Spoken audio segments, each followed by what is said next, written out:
আসসালামু আলাইকুম। কেমন আছেন আপনারা সবাই? আশা করি ভালো আছেন। আমরাও ভালো আছি আলহামদুলিল্লাহ।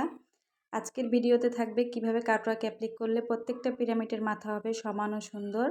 আজকের ভিডিওতে খুব সহজভাবে দেখিয়ে দিব। তো আমার সাথেই থাকবেন। আর যারা ভিডিওটা দেখছেন প্লিজ একটা লাইক করে দিবেন আর সাবস্ক্রাইব করে আমার পাশেই থাকবেন। তো এখানে 1 ইঞ্চি বাড়তি কাপড় রেখে মাল্টি কালার ওড়নাটা আমি জোড়া দিয়ে নিয়েছি। এই যে 1 ইঞ্চি বাড়তি কাপড় এখানে আছে। তো আপনারা যারা এই ওড়নার এই যে জোড়া দেওয়াটা এবং কাটিং মেশিনে সেট করা এগুলো সবগুলো দেখতে চান, তারা কিন্তু পুরো টিউটোরিয়ালটা দেখার জন্য কমেন্ট করবেন। অবশ্যই আমি আপনাদের সাথে পুরো টিউটোরিয়ালটা শেয়ার করব ইনশাআল্লাহ।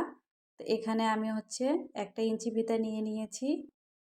ইঞ্চি ফিতাটা বিছিয়ে নিব, তাহলে প্রত্যেকটা মাথায় সমান হবে। 1 ইঞ্চি পরপর কেটে নিব।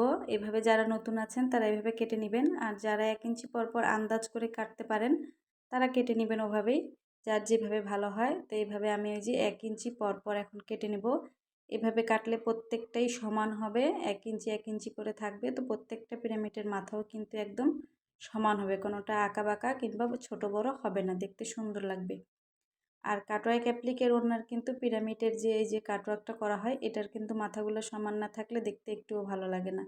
তো এইভাবে আমি 1 ইঞ্চি পরপর কেটে নিয়েছি। এই যে এভাবে করে আপনারাও কেটে নেবেন। আর একেবারে জোড়ার যে সেলাইটা আছে সেটার মাথায় নিয়ে যাবেন না, একটু একটু 2 সুত রেখে 1 সুত রেখে কেটে নেবেন। এই যে 1 ইঞ্চি পরপর করে কেটে নিয়েছি।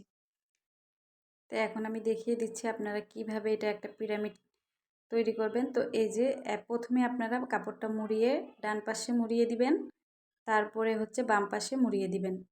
এভাবে মুড়িয়ে দিলে সুন্দর একটা পিরামিড হয়ে যাবে। আর একটু চাপ দিয়ে দিবেন, টাইট কাপড় হলে কিন্তু সুন্দরভাবে বসে যায়, ভয়েলটা একটু পিছলা থাকে বিধায় সমস্যা হয়। তো এটা এই যে একবার শিখে নিলে এটা আপনি খুব সহজেই করতে পারবেন।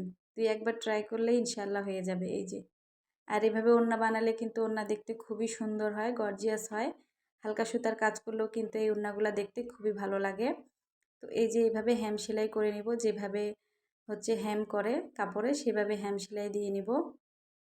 এই যে মোড়ানো ছিল, এই যে এইভাবে পকেটের মতো থাকলে ঢুকে যাবে। ওই যে বললাম 1-2 সুত বেশি রাখবেন, 1-2 সুত বেশি রাখলে এইভাবে পকেটের মতো আস্তে ঢুকে যায়, বের হয়ে আসে না কাপড়টা।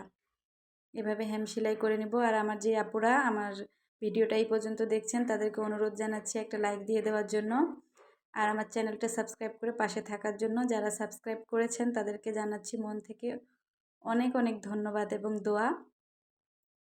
তো এভাবে হেম করে পুরো ওড়নাটা করে নিতে হবে। তো এই যে সুন্দর করে আপনারা হেম করে নেবেন।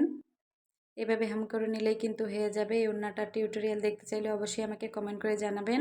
ইনশাআল্লাহ আমি ওড়নাটার পুরো ভিডিওর টিউটোরিয়াল নিয়ে আসবো আপনাদের জন্য। তো এখানে সুন্দর করে এই যে গিট দিয়ে কেটে নিচ্ছি, সুতাটা হয়ে গিয়েছে। এই যে দেখুন দেখতে কত সুন্দর লাগতেছে। তো সবাই ভালো থাকবেন, সুস্থ থাকবেন। আল্লাহ হাফেজ। আসসালামু আলাইকুম।